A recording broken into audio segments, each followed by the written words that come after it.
Hello and welcome to another episode of Spoiler Appetite. I'm Tristan. Hey guys, how are you doing? Me? I'm doing just good. It's been a minute, like it always has been. So, yeah, how do we even start this off? It's gonna be another short episode probably. But, yeah, it's always been a minute, huh? Every time I do this. But yeah, I'm feeling pretty good right now. I got off of work, came home, watched some shit, pretty much catch up on some shit. Mainly, I was catching up on the latest two episodes of The Boys season 5, the finale or whatever, because the past 2 weeks I just haven't really caught up with The Boys, and man, it's been a good fucking week. Really, these past couple of weeks of watching TV. And like I always say, I'm not really a TV watcher as much because there's just so much to choose from. And when I do, it's very selective stuff that's in my wheelhouse and whatnot. And yeah. So caught up on The Boys, and I just gotta say the last two episodes, very, very worth watching. I mean, I still think this season's pretty damn good because it's the final season and everything. And yeah, I think more than anything, I'm just really enjoying it. I mean, at the end of the day, like with anything, I don't really trust the discourse that goes on with things that I'm looking forward to, or maybe pessimistically looking forward to, looking at new Mortal Kombat 2. I'll get to that soon. I mean, probably within the next week, maybe. I don't know.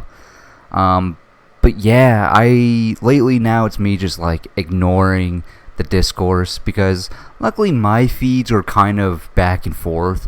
Like, I do appreciate my feed is kind of like, it's mostly positive, but then I'll see like some people that will just like have very like small brain takes or whatever, and it's just like, maybe give me some actual criticism for once. I mean, hey, I'm gonna talk about Daredevil Born Again, and I do got a thing or two about the latest season, but with The Boys it's just kind of hard to find anything that I don't like about this season, or even the whole show as a whole, whatever. Like, I know the biggest criticism with The Boys is that people feel like it over relies on shock value, which I never got that sense. I mean, I really never did. I mean, since season 1, I mean, it really establishes that, yeah, there's going to be a lot of shock value, but at the same time, I'm not hung up on it because the writing of the characters is good and pretty solid. Like, I'm still invested into these characters or whatever.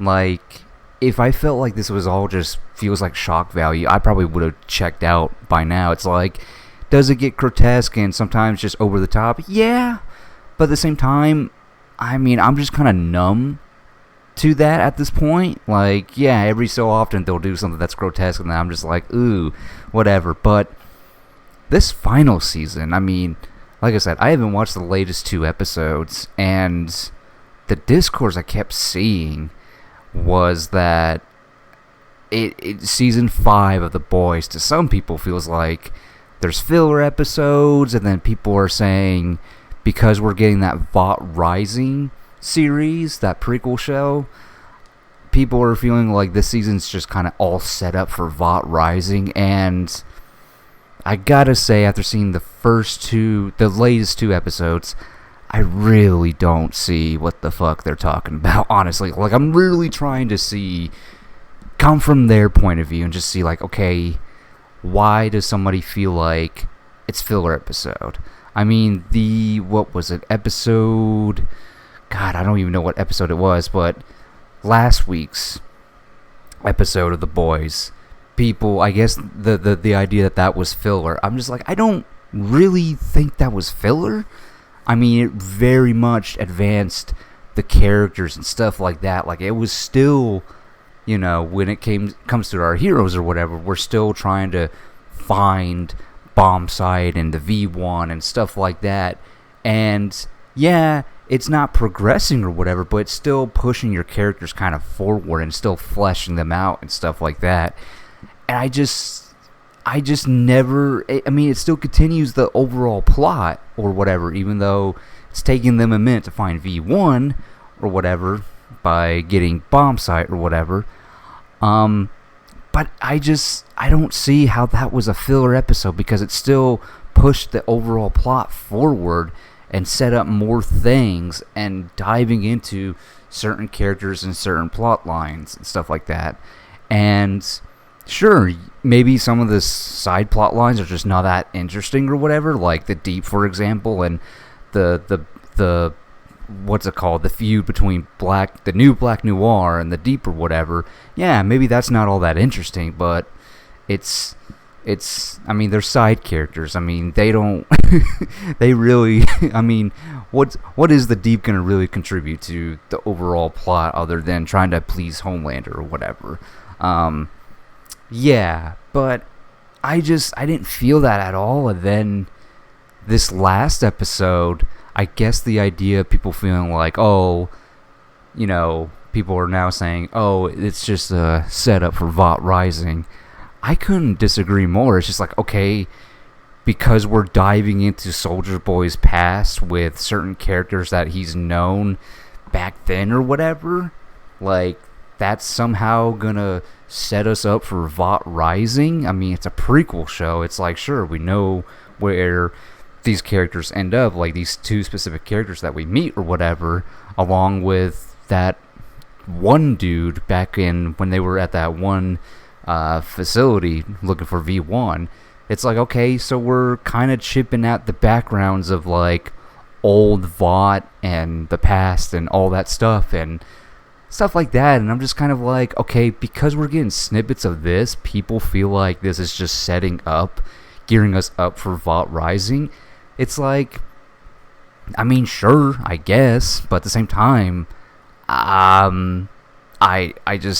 don't agree that that's setting us up for Vought Rising or whatever, because who the hell knows if we're gonna see how that one dude, all these characters that we're just gonna meet in Vought Rising and stuff. It's just like, I don't really, okay, I mean, because at the end of the day, let's be realistic. I mean, I think when this season was being written, I think they were developing Vought Rising as well. I believe that's what it was, and sure, maybe that's what it is. But at the same time, I'm just kind of feeling like, okay, say if Vought Rising wasn't announced or whatever, would people still feel like, oh, this feels like it's setting up something or whatever? Would people feel that way? I think it's because we have the knowledge that a prequel show is coming.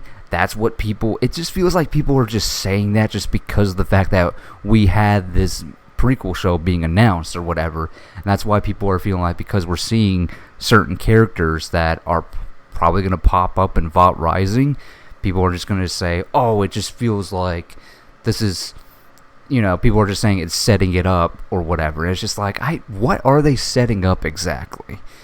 We're not really learning anything about these characters that Soldier Boy knows or whatever. It's like, sure, we know certain things from his past, but we don't know the whole story. And sure, it's just kind of like, I really don't understand what people are talking about when they're just saying it's filler and it's set up for Vought Rising. It's just whatever. But either way, I'm still enjoying it. I'm still liking it a lot. And yeah, man, 2 episodes left.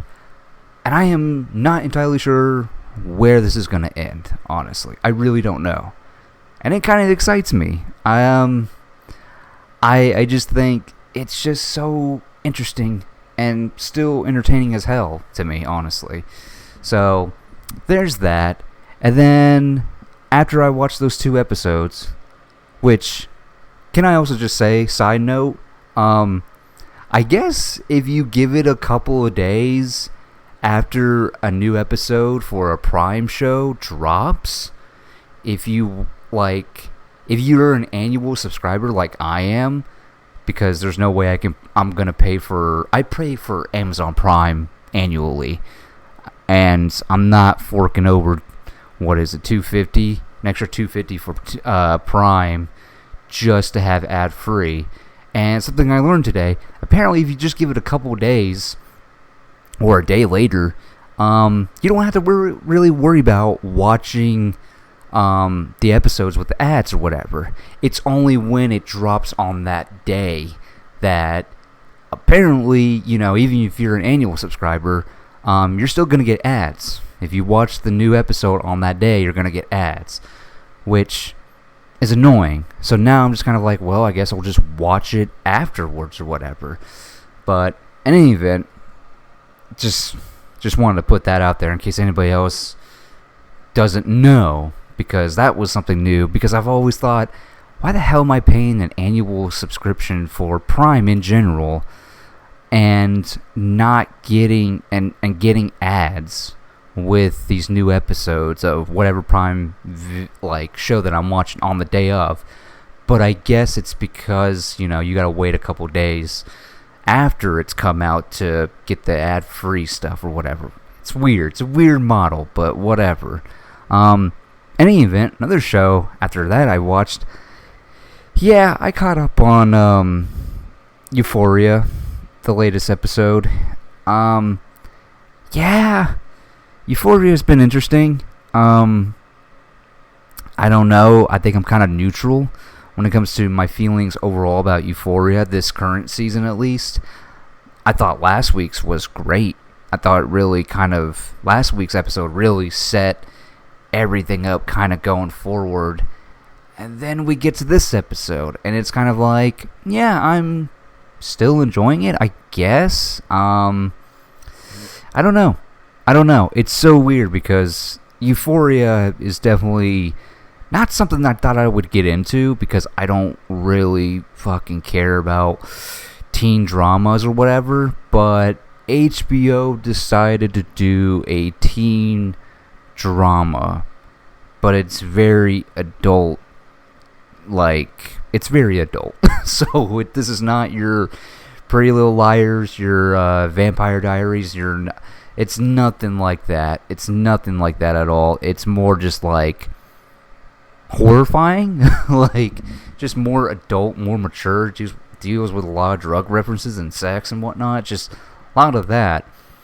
And honestly, I couldn't tell you why I got hooked into it. I mean, God, season 1 was just wow, this is heavy. This is really heavy for me.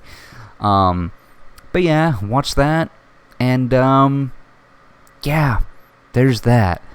What else have I been up to? I've seen some stuff. I've also seen some movies. The last movie I believe I watched, in the theater at least, was it Lee Cronin's The Mummy? Yeah, it was Lee Cronin's The Mummy. Which all I can say is not a good movie. Not a good movie. I don't think it was worth it, because of the fact that for one, I was going in for the grotesque grossness of it all, which it succeeds, which I thoroughly enjoyed a lot. I really dug that a lot. And then that's about it. That's about it. I can't really say anything nice about it, other than the fact that it's just kind of it is what it is, unfortunately. I was just kind of, I don't know. I think what really killed that movie for me was there was too much exposition going on, to the point where I was just they tell you what's happening in one scene, and then towards the end they show you that thing again, even though you were told by somebody that, hey, this is what's happening or whatever. Seems like what's going on. But then, we get towards the end and there's video footage of what was explained the first time, but in video format, and it's just kind of why? Just that whole subplot of what happened to Katie just really dragged down the fucking movie.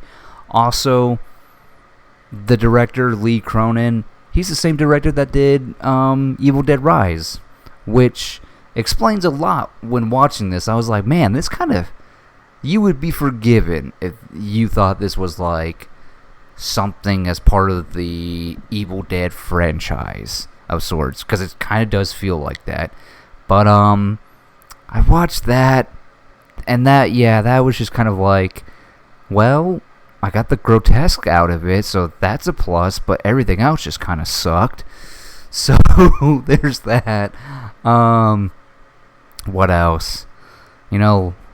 Because, Mortal Kombat 2 is coming out or whatever, I decided to watch, Mortal Kombat 2 and The Devil Wears Prada 2.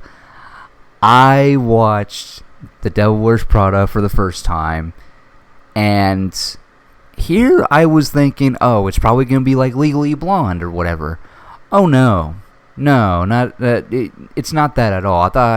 I just thought it would be Legally Blonde, but with fashion. But it's not that. It's not that at all, because the main character doesn't really want to work for fashion. She just wants a good job reference or whatever, so she can use her degree to get into journalism and stuff like that. I thought that was fascinating. I was like, what an interesting, like, that's pretty cool. And all I gotta say is, man, the movie's kind of rude.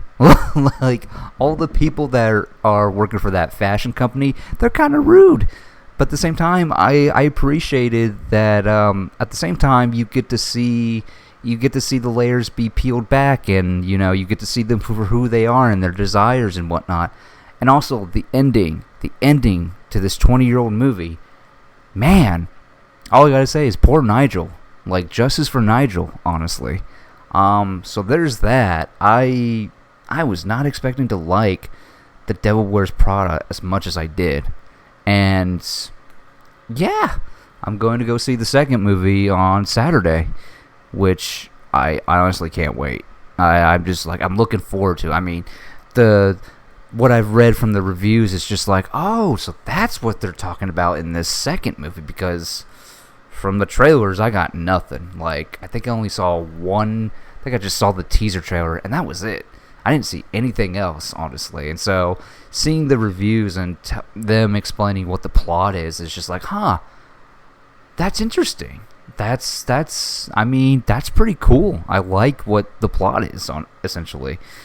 So did that, and then literally after that, I decided to have a miserable time by rewatching the previous Mortal Kombat movie from 5 years ago. 5 years ago since we got that first movie. And I just remember at the time being disappointed by it. I thought it was bad. But I always said, I love the fights. And I always loved the opening. But, it's been 5 years, and I thought, okay, let me refresh my memory before I go into this next Mortal Kombat movie whenever I see it. And I'm sure it'll be sometime this week or whatever. I don't know. We'll see. But, yeah, I rewatched 2021's Mortal Kombat, and boy, howdy. That was, 2021's Mortal Kombat. Basically, yeah, it's still bad. And actually, it might be worse than I remember. Like, I just was like, this is definitely a choice. I mean, that movie really is just kind of like, it really does feel like the people that made that were just kind of relying on the cool fights. And then fuck all everything else. Because the narrative is just like, bad guys just want to take out the champions, so they don't have to do this tournament or whatever. And it's just like, okay, and that's how we're gonna get the fights. And that's like, okay. And yeah, you know what really hurt rewatching this? The fights were not that as exciting this time around. It was just kind of like, I mean, okay, you got blood and whatever. I mean, there's cool moments in it, like when Sub-Zero freezes Jax's arms and just breaks him or whatever. And yeah, I I don't really know. Like the biggest problem I have with the movie is just like you just don't care about any of the characters, and it's a bummer. I mean, you just don't care about anybody in this movie. Like I just like okay, I can distinctly can tell that this character's that character, this character's that character, but I just don't care about any of them, especially our Cole Young character. It's just like, oh, he's got a family, and he's a MMA fighter to pay the bills, I guess, and that's it, and that's it, and his power, and I hate using this, but it's like I can't deny it. His power is basically plot armor. It's basically it's a worse version. It's a worse and not as cool version of Black Panther's suit in the Marvel movies of Black Panther. It's just not as cool. Like, and okay, he's got a connection to Scorpion. Whoop-de-fucking-do.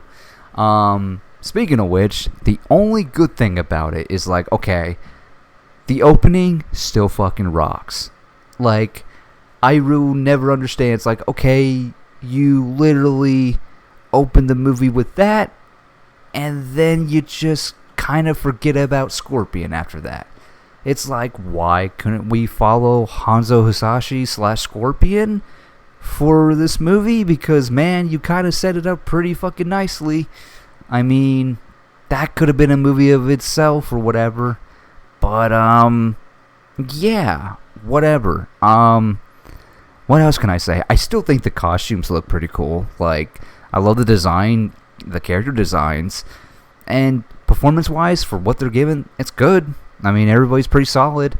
I think the biggest thing, two biggest things that I'm hung up on, one of the smaller details, but it's kind of really a bigger detail. To this day, 5 years later, how the fuck does Shang Tsung know who's got the Mortal Kombat dragon tattoo? How does he know who's the champions?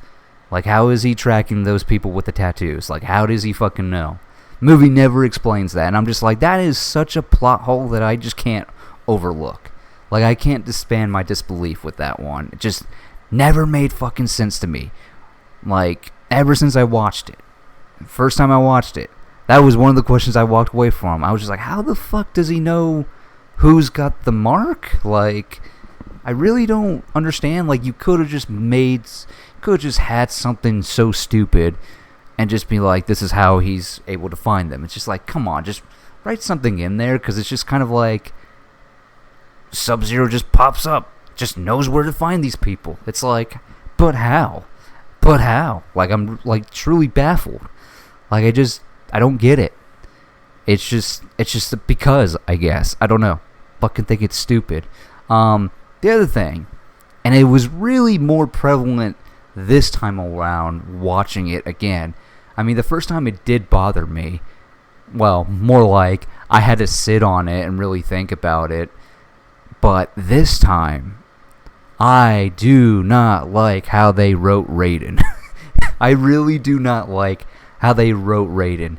He's so passive.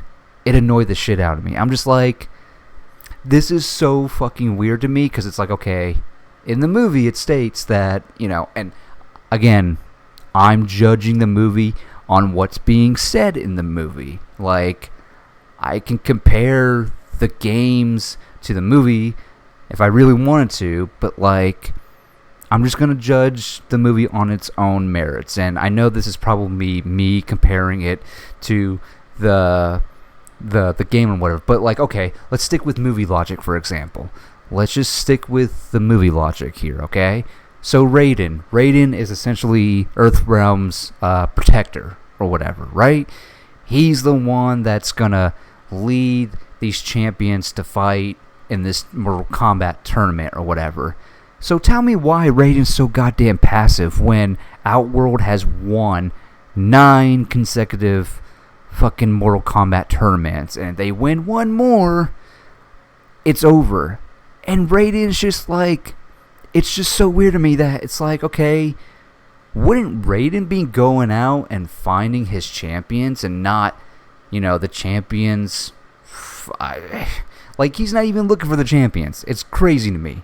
I mean, I guess they all have to come to him or whatever. Because, who is it? It's Kano. It's Kano, Sonya Blade, Jax. Well, I mean, Jax eventually appears at the temple or whatever. But, alright, so discounting him. So it's Kano, Sonya Blade, and Cole Young or whatever. So 3 champions are kind of looking for this temple or whatever because of this Mortal Kombat tournament. And it's just like, wouldn't Raiden be fucking looking for them? Or if not that, why not have fucking Liu Kang like be looking for them? It's like, guys, you guys have to prepare for this next tournament. Like, what are we doing? Like, what are we fucking doing? And then when we finally meet Raiden, Raiden's just like looking at all like the remaining champions, and he's just like, this is what I have to deal with. It's like, bro, it's no wonder Earthrealm kept fucking losing these tournaments, because apparently you suck at your job. You suck at your job defending Earthrealm. Like, you really suck at it. And it's only when the bad guys show up is when you start to take it serious. It's like, what the fuck are we talking about? I'm just like, this movie makes no fucking sense. Like, Raiden makes no fucking sense in this movie. It's like, I mean, did you even need him there? Like, he just feels like he's there just for plot convenience. Like, makes no fucking sense. He literally does nothing in this movie. Like, until it gets serious or whatever. Like, when he starts to give a shit. Like, I'm just like, what the fuck? And I guess the feeling is that he just wants them all to learn or whatever on their own. It's just like, I just like, what a bad mentor. Like, seriously. Like, again, it's no fucking wonder they kept losing all these fucking tournaments. Like, no wonder. And also, at the same time, from game lore or whatever, and I can't remember what was said in the movie, but like, the Elder Gods just don't give a shit. Like, it's really strange. But I guess in the movie version, the Elder Gods don't really care that much. It's just like, well, they won 9. If they're gonna kill the champions, you know what? Fuck it. I mean, they won 9 times. Why do they need to prove one more time, Like, whereas within the games, that's a big no-no for them. Like, they kind of draw the line at that point. So, but yeah, 2021's Mortal Kombat. It's bad. Might be even worse than you remember. So, there's that. That's why I'm just like, I mean, I'm trying to find any excitement from Mortal Kombat 2. I'm gonna be honest. I mean, it's like, okay, so we ditched Cole Young as a whole as the main character, and now we're getting Johnny Cage, played by Carl Urban, which I always knew when they casted him. I was like, oh, they're gonna go for that aging, action star Johnny Cage. And sure enough, that's what it is when you watch the trailers. So, I mean, I like Carl Urban. Him as Johnny Cage, I mean, an aging Johnny Cage, it's like, yeah, I can see it. I can totally see it. But I'm not really, like, holding out any hope as far as, like, good character writing and good plot or whatever. I'm not really holding out any hope. I mean, God, I hope the fights are good. But then again, give it another 5 years, will I feel the same way about it? Who knows? Yeah, I got nothing. I got nothing for that movie. So, there's that. But, in any event, let's get to the topics of this episode, shall we? It's a short little episode. Short topics, I mean, but let's talk about trailers, because that's all I have as far as, like, topics goes. So, let's start with Evil Dead Burns. Now, I had totally forgot that this was a thing that was actually happening. I think it was sometime last year that I heard about it. And then, I guess in my head, I was just kind of like, I didn't really believe it at all. And then a YouTube channel that I watch or whatever at CinemaCon, they showed some footage of Evil Dead Burns. I was like, oh, they actually did do that or whatever. Okay. And the way they were talking about it's like, oh yeah, if you love Evil Dead Rise, Evil Dead Burns, yeah, this is it's not a nice movie. Which I'm like, okay, sounds like Deadites to me. So the trailer comes out, and it's super interesting because I saw the teaser, and then a couple of days ago I watched the trailer or whatever because it popped in my feed. So the teaser is basically just this woman is crawling around while people are being dragged around, or this one woman is just being thrown across the what's it called, the house or whatever. Meanwhile, this other woman is just crawling around, and it's her perspective, just trying to crawl away, and it's just like, it goes to some other shot and it just says Evil Dead Burns. And I was just like, I remember sitting in my theater and just being like, I was like, oh shit. And then because the moment it started, I was like, is this Evil Dead? Sure enough, it was.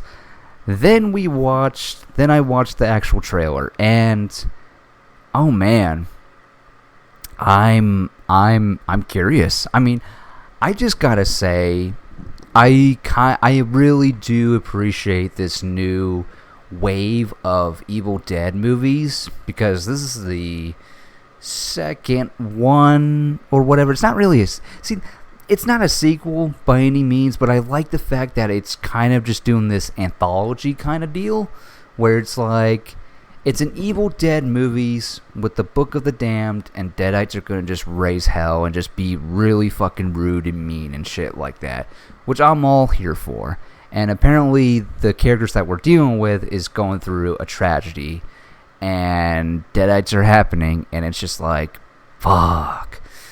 Like, there's a shot towards the end of the trailer where somebody's like doing a toast, but it's melted candle wax, and the Deadite just drinks it. It's just like, oh god. And then somebody gets like, what was it? He's just like, he gets impaled through like some fucking like silverware dishes or whatever in a dishwasher, and it's like, oh my god. And she just pushes him down, and it's like, what the fuck? I'm for it, man. I am so for it. I don't know if I'll like it as much as Evil Dead Rise, because there was just something like really amazing about Evil Dead Rise. Even when you look at the poster itself, it's a mom holding her kids and whatnot, and she's clearly possessed, but it's just like, oh my god. And I really appreciated Evil Dead Rise for being so mean-spirited, and just like, it was still campy and whatnot, and the makeup effect on the mom, the actress, was just great. It just really was like, oh yeah, this is definitely Evil Dead for sure. But I also love the fact that it was set in like an apartment complex of sorts, and it's just like, oh my god, this is awesome. I really fucked with Evil Dead Rise. Like, that was just truly like awe-inspiring to me, honestly. Because I'll be honest, I mean, once we get past Bruce Campbell's Ash, I was not really fond of what's it called, 2013's Evil Dead, only because of the fact that I didn't like how our main character was some dude trying to save his sister or whatever and all this stuff, and she eventually becomes the main character at the very end and stuff, and I'm just kind of like, wouldn't it be so much cooler if she was actually the main character or whatever, and everybody else was kind of possessed? Like, that would have been so much cooler, I think. But I don't know, I just didn't really fuck with 2013's Evil Dead by any means. But Evil Dead Rise, I thought, this is great. I mean, there was even camp in Evil Dead Rise that I really appreciated. And so that's what I hope Evil Dead Burns does. I hope there is some sort of camp in here, the way that Evil Dead Rise was as well. And yeah, I mean, consider me in. Like, I'm so in for Evil Dead Burns. I mean, feels a little different or whatever. But then again, with Evil Dead Rise, you couldn't really tell if there was going to be any camp. But the makeup effect on the mom again was just like, that was great. And then you had some gruesome kills and some really disgusting things going on. And so I'm just like, yeah, for me, an Evil Dead movie is all about the Deadites. How do you portray the Deadites? You gotta really portray them as really fucking mean and kind of crude at the same time. Like, they're evil. They are straight up fucking evil. And I hope, it's like, if we can't have like a character like Ash in these Evil Dead movies, then at least have the Deadites be that kind of, again, that sense of like rude and crude about it, honestly. So, but yeah, I'm really looking forward to that. And when is that, actually? Let me look that up real quick. I want to say it's in the summer, but I mean, again, the fact that I finally saw, what's it called? The fact that I saw a trailer this kind of late or whatever, kind of surprising. July 10th. Wow, not that far away. That's crazy. That is crazy to me.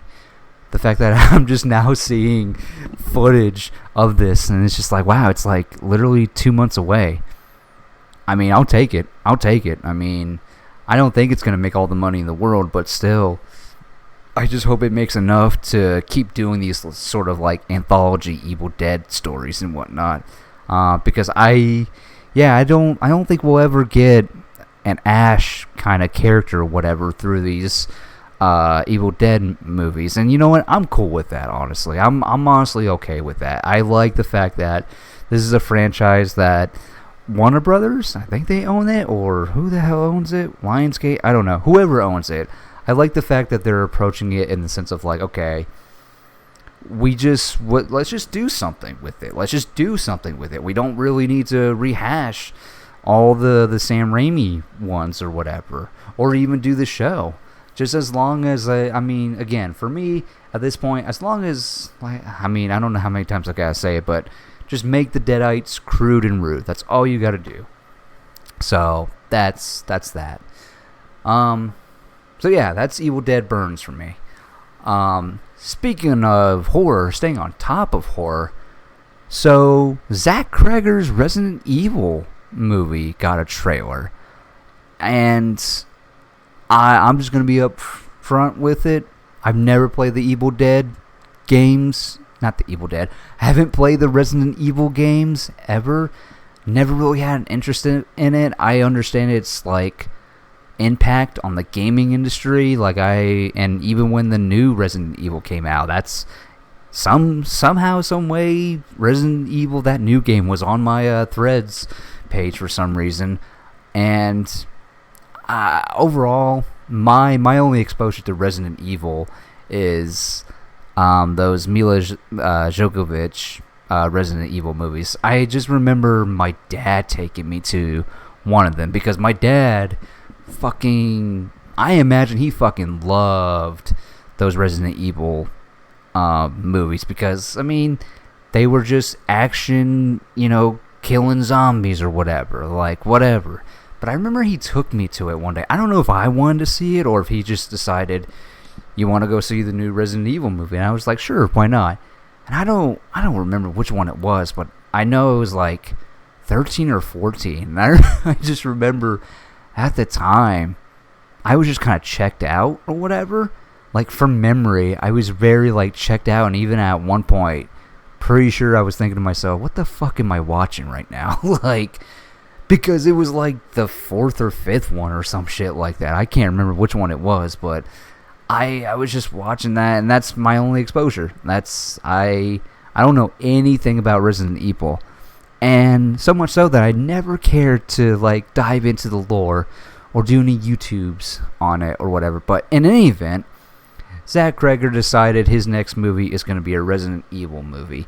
And the first trailer came out. And I gotta say, man, for one, I need to rewatch Weapons. Because Weapons was definitely a movie that I watched the first time. And it was afterwards I thought, I like the whole kind of piece, like telling the narrative out of order or whatever, and really kind of like doing this like character perspective, and that's how you're getting the whole plot connected. I thought that was pretty cool. I really liked that. It was easy to follow along, and it was kind of fun with that. But at the end of the day, I just kind of felt like I thought it was better. Although I remember before even seeing it, people were like, "You're either gonna love or hate the ending," and I walked away with that ending being like, that was ambitious, but I kind of fucking dug it.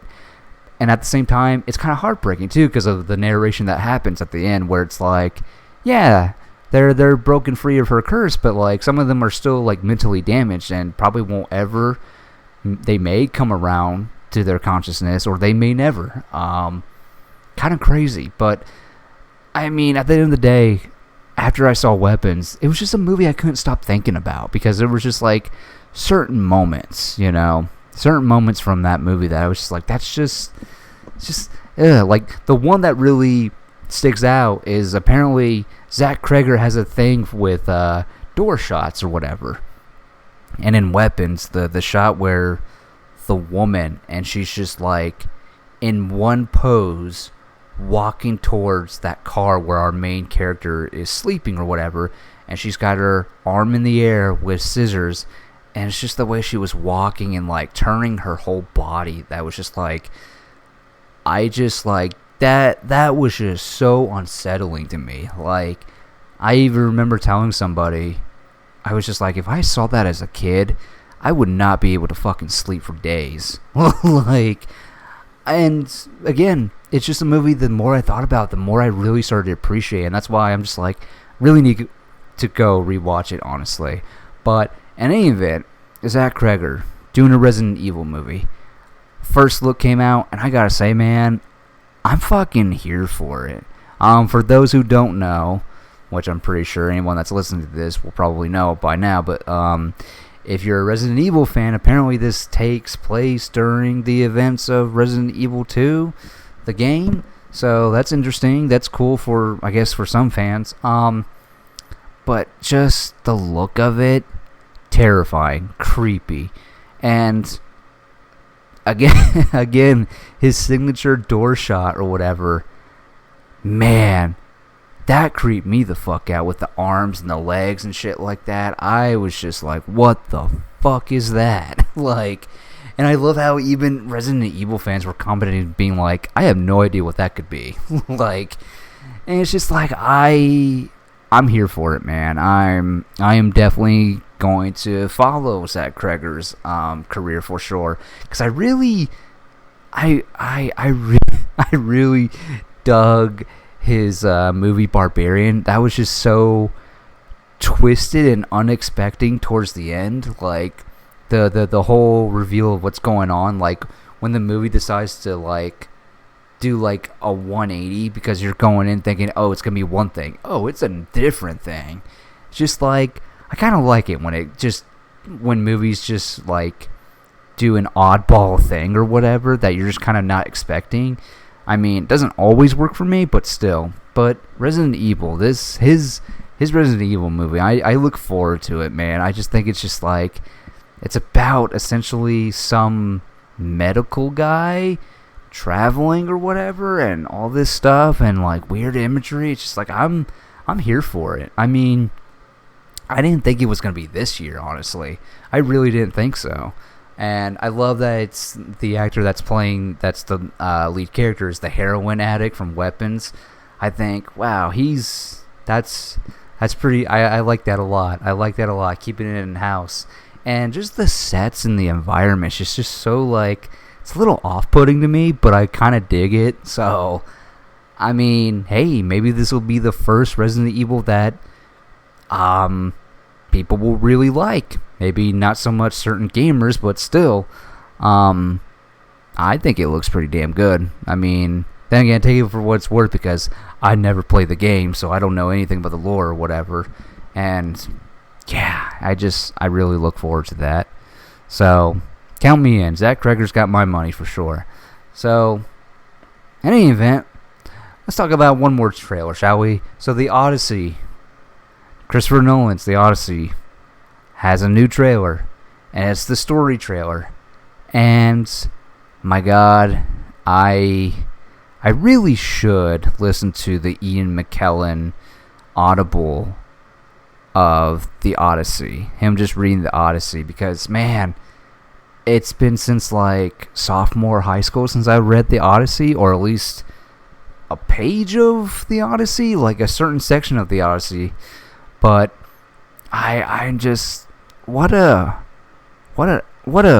out of field kind of movie that Christopher Nolan's doing. Like, I mean, he's the sci-fi guy or whatever. He's the sci-fi guy.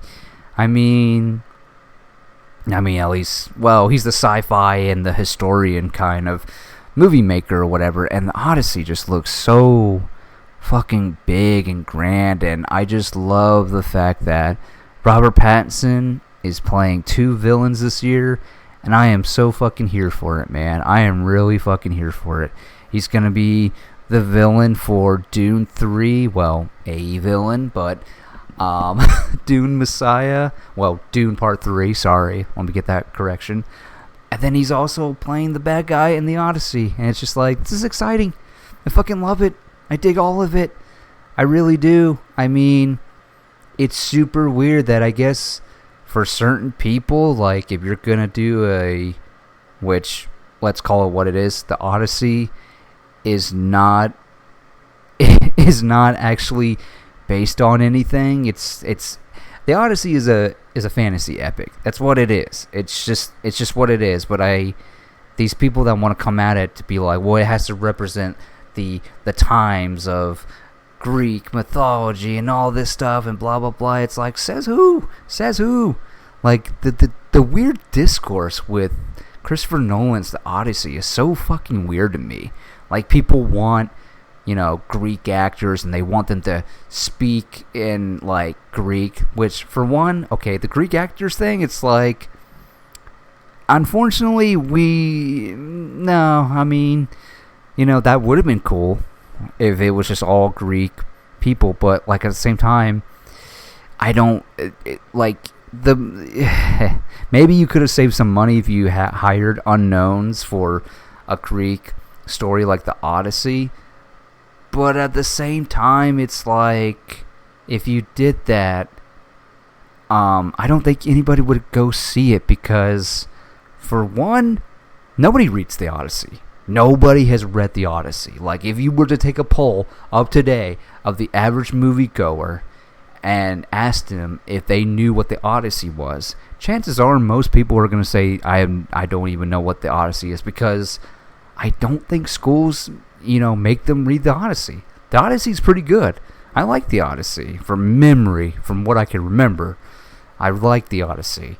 But a lot of people, and that's the thing, that's why you hire actors, like familiar faces, if you want to do something like this, especially on the budget that they want to do it. I mean, granted, having, A-list stars or whatever is going to blow up your budget, but still, it's just kind of like, you're going to draw more people in with familiar faces and whatnot. Like, I'm sorry, but like, for everyone that's like, wants to be authentic and stuff like that, it's just like, sorry, but like, the average moviegoer is not going to buy into that. The average moviegoer doesn't care for authenticity or whatever. They don't really care for that. I mean, shit, look at Oppenheimer. Who knows if that was like authentic or whatever. Like, and again, it just comes down to the fact that it's like, it's kind of like with biopics. If you want the facts of certain things or whatever, go watch a documentary, because a biopic does not necessarily, there's no rules in which they have to follow the guidelines of what's like true in fiction or whatever. Like, there's like, no, if you want actual facts about a person, go watch a documentary. And so with the Odyssey, people once again bringing up that sense of like that authenticity of like, wanted it to be, Greek actors. It's like, okay, that's fine, that's whatever. But then wanting it to be like in actual Greek language or whatever, it's just kind of like, first of all, Nobody wants to read fucking subtitles. I mean, people will have subtitles to, like, they'll have subtitles on for, like, you know, your streaming shows or, like, on anything streaming. Yeah, people use subtitles or whatever, but, like, I don't think people want to have to actually fucking read what is being said because they don't know the language. I'm pretty sure that's not reasonable. Like, no. Like, what do you mean? What do you mean they should have had them speaking Greek or whatever? Why are they speaking in American accents? It's like, because it's a fucking movie. Like, what the fuck are we talking about? Like, this is not a foreign film, for one. This is an actual American-made movie. Like, sorry, but it's made in America. This isn't a foreign film or whatever. And secondly, it's just so weird that, oh, we're choosing the Odyssey to be historically accurate? What the fuck are we talking about? I mean, I'm sure some of y'all saw that photo of, like, if Christopher Nolan's Odyssey was historically accurate, and they compared what Matt Damon would actually be wearing if it was more historically accurate. Yeah, that looks ugly. No, like, who wants to see that? I mean, low-key, I would watch that because look at that stupid design. Like, nah, man. They want to make it look cool and badass or whatever. Like, the Benny Safdie, whoever Benny Safdie is portraying, like, dude, his armor and shit like that, like, dude, he looks fucking awesome and metal as fuck, dude. Like, again, are we serious right now? Like, seriously? Like, I just think it's so funny people want to come at these, like, historic movies or whatever and be like, they need to be historically accurate. It's like, no, the fuck they don't. Like, who fucking cares, dude? You're either going to watch the movie or not. Shut the fuck up. Like, give me a fucking break. Fucking loser. Like, don't tell me now all of a sudden you cared about history class.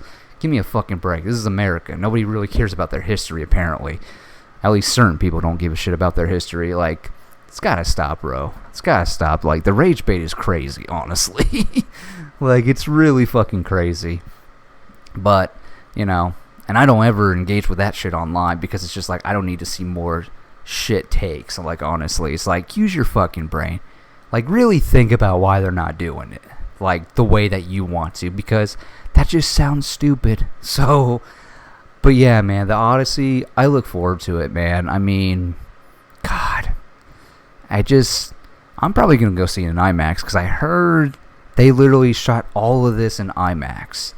So much so that apparently the technology cannot go past 3 hours, which is interesting. I kind of want to do a deep dive on why IMAX cameras can't shoot, or, well, IMAX projectors that can't handle a 3-hour movie. Like, I would love to know about that, because if they use IMAX cameras and they can't really, you know, edit it down to a 3-hour movie for the projector to, like, portray that, I wonder why that is.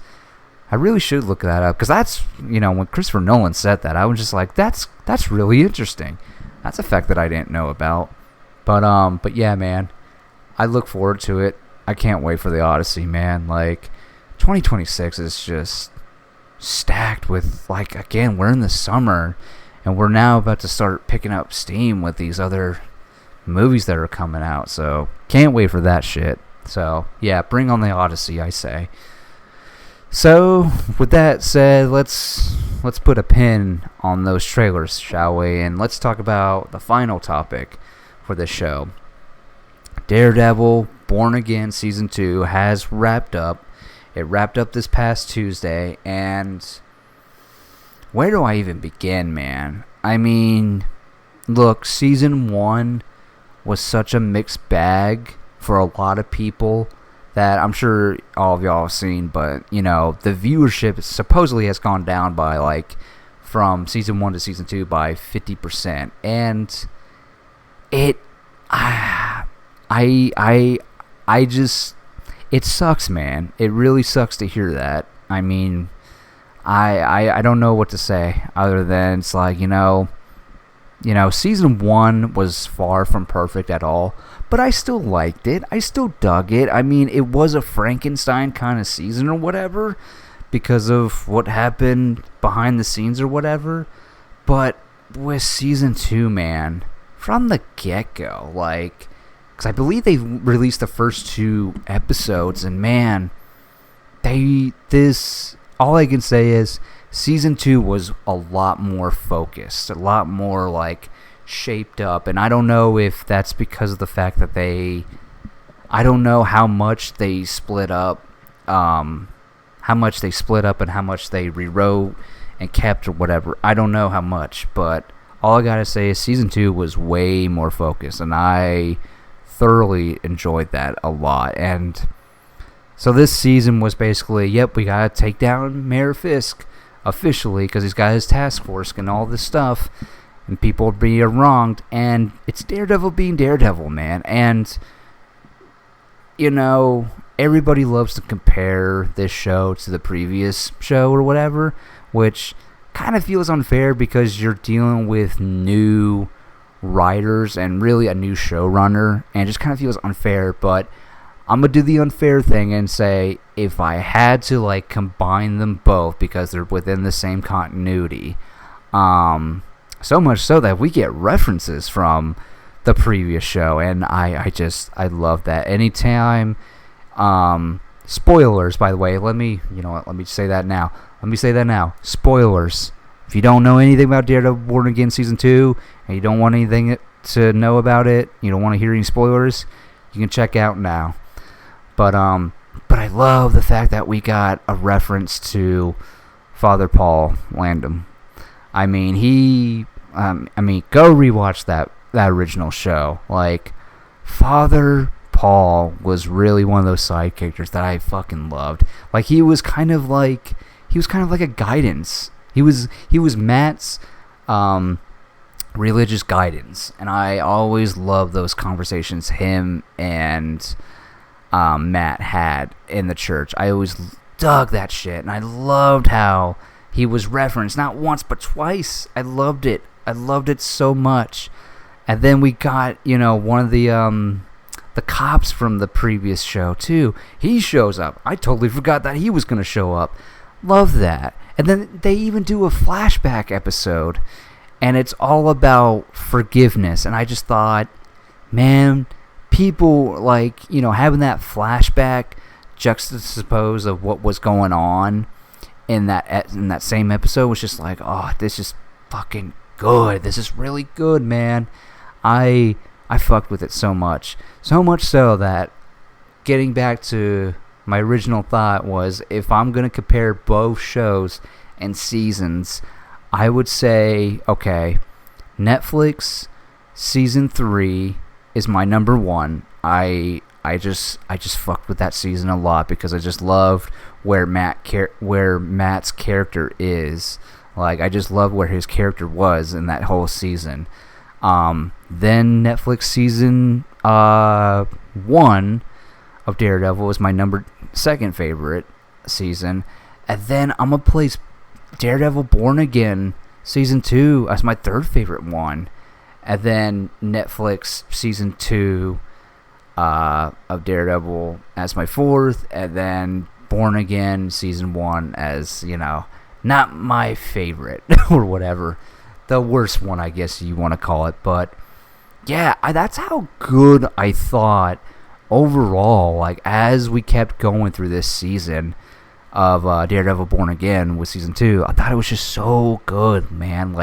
It started off so solid or whatever, but then you get to episode 4 with, first of all, Bullseye shows up, goes to a diner, orders a milkshake. Well, first of all, you see the daily life of, how Poindexter / Bullseye starts his day. He's living in a hotel, feeds the neighbor's cat or whatever, says goodbye to them. He's going to a diner of sorts and whatnot, orders a banana milkshake, and then, what was it?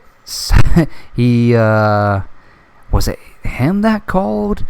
He calls the task force saying the Punisher is here or whatever, and just wants to go on a fucking rampage. Like, just wants to slaughter a bunch of task force or whatever. And just a great opening, and really you get what he wants in this season. He wants his redemption. He's trying to be the good guy because he's taking out the task force or whatever. His task force or whatever. And my God, what's his name? What's the actor's name? I have to look this up. Wilson Berthal or whatever? What's his name? Wilson... Yeah, I don't even know how to say... Yeah, Wilson Bethel. Yeah, Wilson Bethel as Poindexter / Bullseye. I mean, he was always great from the moment we met him in... What was it? Season 3. He was always good. He was so good, especially when he turns or whatever, when you find out more about how sadistic he is or whatever. And then, get to Daredevil Born Again Season 1, where he's just like, yeah, he's just crazy. He's just killing people. But this time in Born Again, he's looking for redemption by killing people. And he even tells one of the customers, he's like, don't worry, I'm one of the good guys. And Wilson Bethel really fucking delivers that script. Like, yeah, man, you definitely buy. This dude is like, he's fucking crazy. He's like psychotic. He's got this weird twist of like justice that he feels or whatever. And my God, he just plays it so fucking good. And then later on in the episode, Matt has to confront him or whatever. And then and then he tells him what he wants. He's like, I want Vanessa. I want to, take them out, really redeem myself. I want to be the better person or whatever. And Matt's just like, oh my God, this is what this is about. Like, you trying to redeem yourself for killing Foggy and all those other people. And it's just like, oh my God, dude. And then the episode ends with essentially Bullseye kills Vanessa by throwing some sort of, like, what was it? Some sort of glass thing. I don't even know what you call it. But, Wilson breaks it, and breaks it so much so it turns into a shard and just impales Vanessa in the head. She's like, fuck, dude. I was on pins and needles. Like, it was bad enough because before episode 4, I believe, the last time we saw Bullseye Poindexter is that he was in a church speaking to one of the priests. And at first I thought it was like, oh, it's Matt. And then as the camera got closer, I was like, oh no, that's Bullseye. And then after that, it was just like, whoa, okay, he's gone. And I'm just like, well, I'm kind of scared of what's to come. Because, like, what the fuck does he want? I literally posted this on Threads being like, I'm terrified of the idea of what Bullseye is going to do in this season. Because it's just like, it just feels like every time we see him, it's just like, what the fuck is he scheming about? Oh, you get to episode 4, it's just like that. Ooh, oh God. Yeah, episode 4 ended. I was like, what the fuck? Like, I knew something bad was gonna happen, but oh my God, it was so much worse than I was expecting. Like, and then episode 5 happens, and it's like, it's a present day episode along with a flashback episode, and it's really, for Matt's character, it's all about forgiveness and, like, it's all about Grace trying to save Bullseye, because at one point he just kind of leaves him to die, because I think he gets shot at one point, and he just kind of leaves him to die. But then the flashback is just showing about forgiveness and grace, and man, it was just the dialogue between Matt and Poindexter was just fucking awesome, dude. It was so fucking good, because ultimately Matt saves him at the end of the day.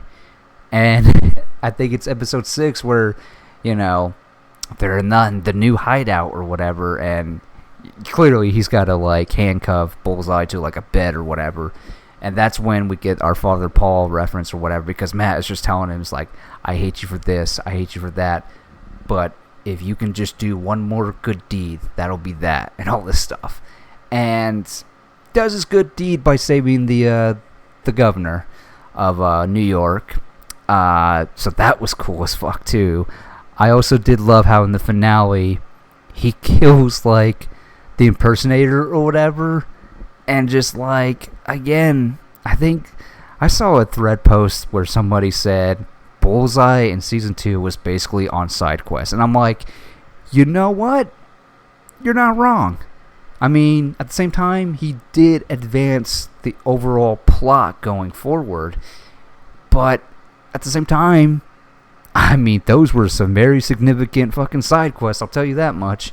And my God, I just, Bullseye / Poindexter really was, for me, the highlight of Daredevil Born Again season 2. Like, I think, I mean, and it's not even much. It wasn't even much.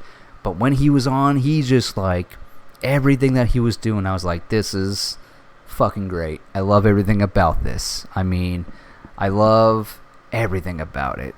So that's clearly my favorite thing about Born Again season 2. And then the finale, man. It's just there's just so much to talk about the finale, man.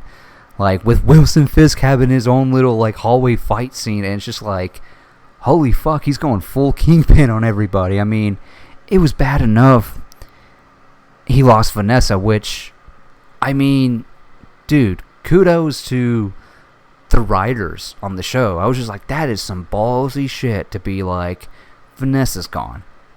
Gone. Like, I just thought, we really pushed the narrative forward. Like, holy shit, man.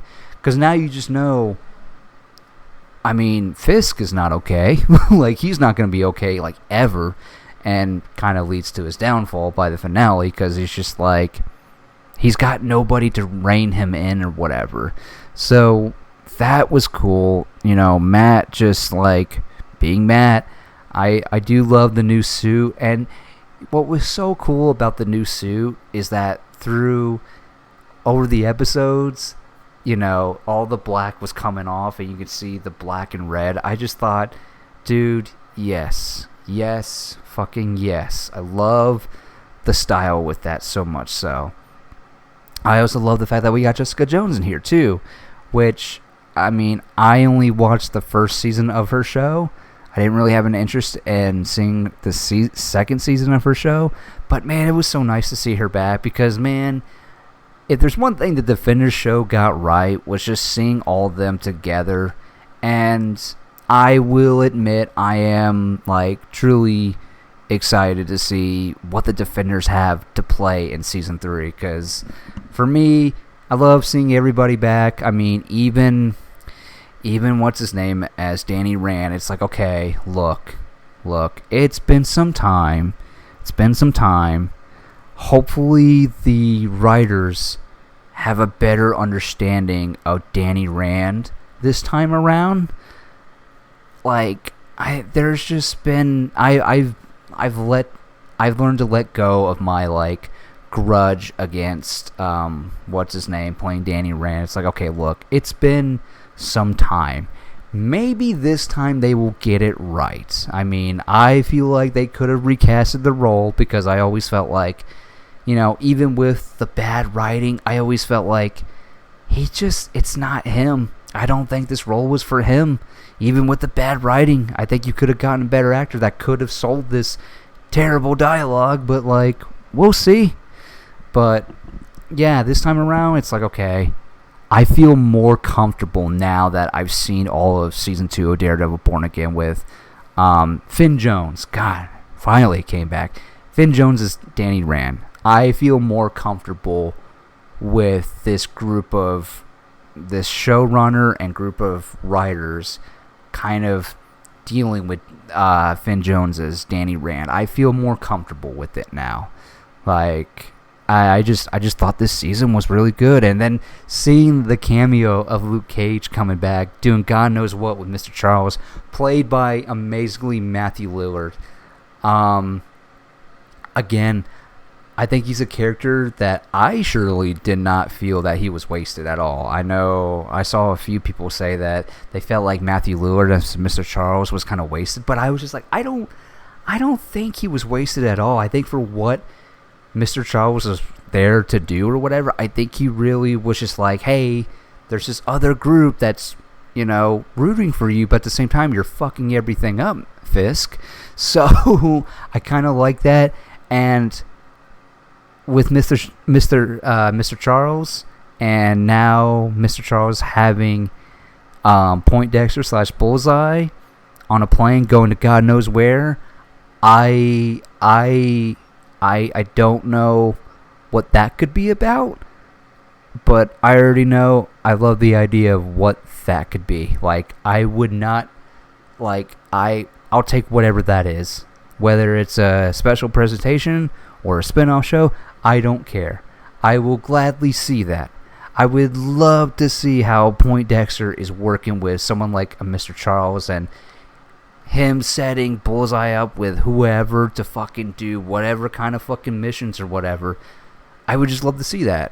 Because, Bullseye is a sadistic psycho killer, dude. Like, I just think Wilson Bethel is just fucking great in the role, man. I really do. So, but yeah, I love Daredevil Born Again Season 2.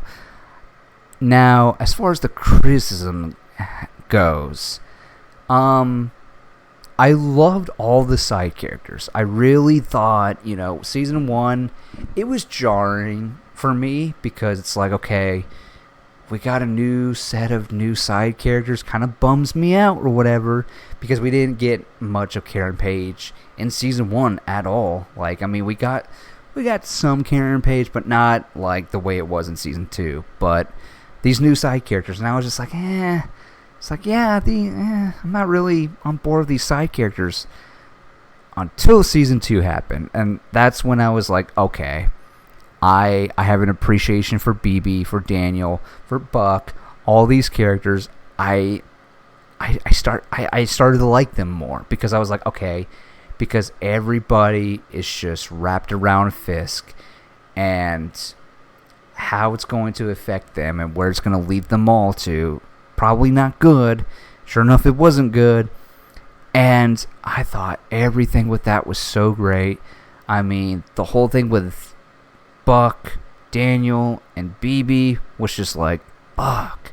Like, they really did a good job fleshing them out and ultimately coming to Daniel's demise at the end. And I was just like, I won't lie, I was heartbroken. I was heartbroken when Daniel died. I was like, fuck, man. But at the end of the day, it was just kind of like, I love the fact that they knew, that he straight up knew that, yeah, no matter what, if I save you and run away with you, they're just going to find me. They're just going to find me. And I'm just like, I love that, but it also sucks. But at the same time, he's so fucking right. I love that they wrote him like that and just be more confident. It's just like, fuck, he's right. I hated to see him go, man. And, oh my God, BB working for the Bulletin where her uncle worked at, I'm just like, oh my God. And then seeing, God, what was his name? The guy that runs the Bulletin. I'm just like, oh my fucking God, it's him. It's him. Holy shit. I can't wait. Dude, I can't wait to see where BB goes from there. That excited me, dude. That was just like, and that was the thing. The side characters, I really like the side characters this season. I thought it was very compelling, more interesting and whatnot.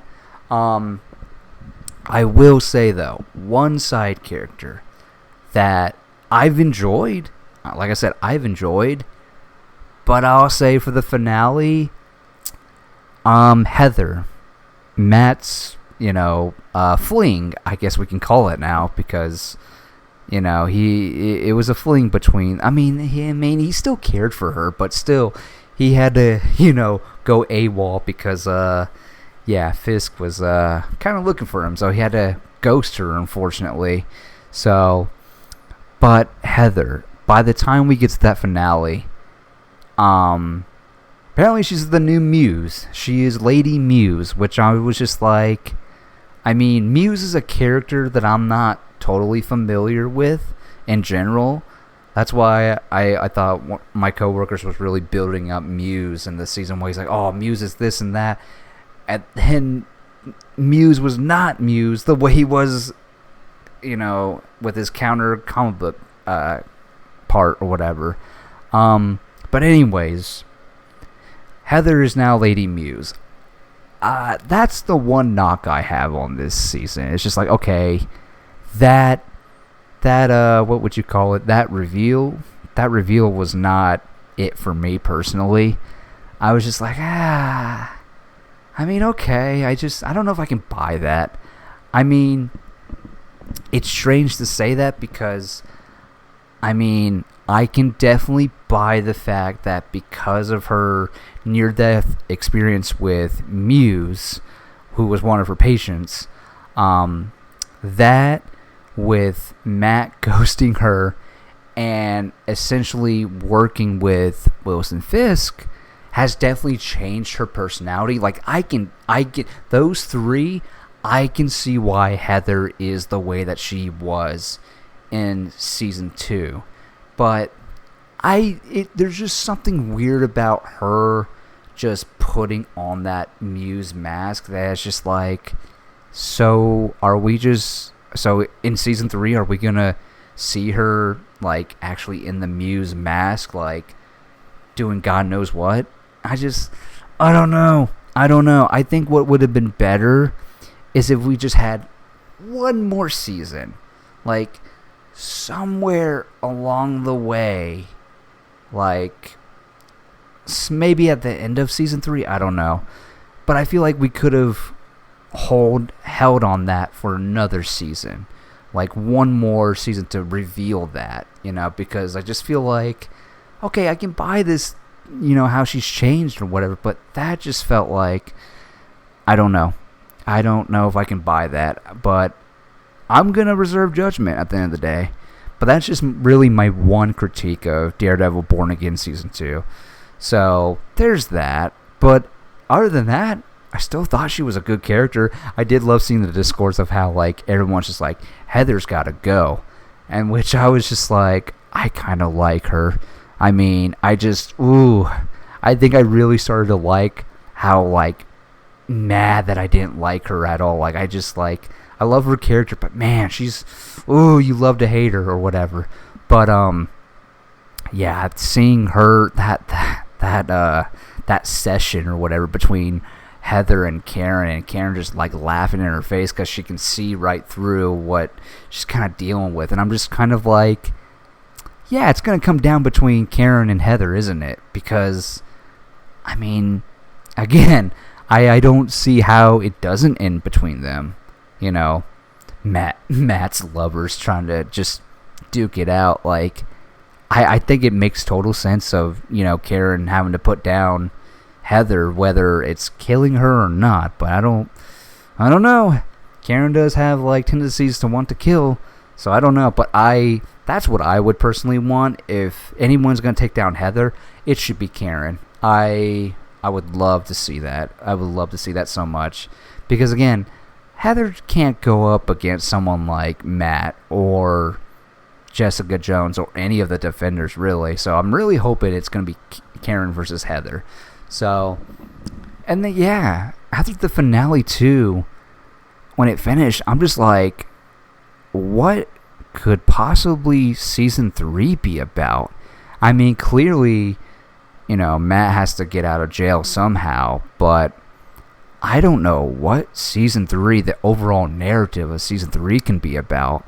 We know Vincent D'Onofrio is probably back for season 3 of Daredevil Born Again, but I am in that boat with some people who are just like, I mean, you can have Kingpin in there, but I think it's time for a new villain for the next season, because it's just kind of like, so we're getting, because from the set photos, we're getting the Defenders back, but like, that'd be so fucking weird if we get the Defenders back and they have to stop Fisk. And it's like, I get it, the show is grounded, but you literally have two characters who are indestructible and one with a fucking power fist, like, and who also knows kung fu, but still, like, you know what I mean, right? Like, I don't know how that would make sense or whatever, or at least feel satisfying or whatever. So personally, I'm hoping for something supernatural, because yeah, if you're bringing back the immortal Iron Fist along with the two indestructible characters, I don't know. I don't know. Like, why would you want them to fight Fisk? That just really feels underwhelming, honestly. But I digress. All I know is I am happy to see Daredevil Born Again Season 3 come out next year. I love the fact that they are committed to making, so far, Daredevil Born Again be a yearly show. I really appreciate that. As far as after Season 3, I'm gonna call it. I think after Season 3, they're just gonna say, all right, that's it, because again, seeing that, Season 1 to Season 2, 50% drop off of viewership. Yeah, I don't know how they would continue another season, honestly. I mean, but hey, at the end of the day, we got 6 seasons of this iteration, which, man, I'm happy. Like, just in general, because I'm, like I've said before, as far as like Marvel characters go, Daredevil is my boy. I fucking love Daredevil, and I made a post on my threads a couple weeks ago about, because of how much I was loving it, I decided to make a post of basically saying, this is making me want to read my favorite runs of Daredevil. And so I asked in that post of, like, drop down your favorite runs of Daredevil and let this post get to anybody that is interested in reading Daredevil comics.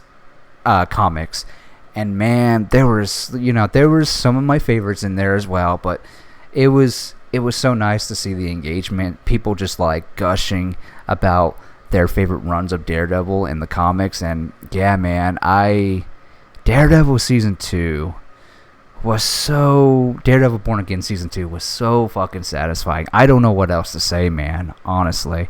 Kudos to everybody. I mean, really, they really fucking stepped it up. And now that we're kind of, I mean, again, I would love to hear the story of what went into Season 2. Like, how much rewriting did they have to do? How much shuffling about? Because if Season 1 was them scrapping, like, if Season 1 was essentially the first half of what they had, then what was Season 2? Was that the rest of that story that they had planned out? But they had to change so much of it to, like, because again, Season 2 just felt more fucking focused, more than anything. And yeah, I'm just shocked. I mean, my dad was literally telling me today that he was, essentially, he was not really liking Born Again Season 1, and I just told him, I was like, just get to Season 2, because all I can say is, man, it's more focused, and when you get to the halfway point, that's where it really picks up, because even if you're not liking the first 3 episodes of Season 2, get to episode 4. That's really where the meat and potatoes start to kick off. They put their fucking foot to the gas pedal. Like, they just floor it like crazy. And my God. So, but yeah, man, I enjoyed it. I enjoyed Daredevil Born Again Season 2. I don't know what else I can say other than just, like, I'm ready for next year. I'm ready for Season 3. I mean, can't wait. So, with that being said, thank you so much for listening to another episode of Spoil Your Appetite. Come back next time and, just hear me gush about things. Hear me talk about whatever I've been up to or whatever. So, I mean, hey, at the end of the day, like I always say, doing this is a hobby. I mean, I don't know if I would ever want to do this full time because, I mean, again, I would have to treat that with so much, man. Like, it's just, again, doing this, like I said, it's just a hobby. I love doing it.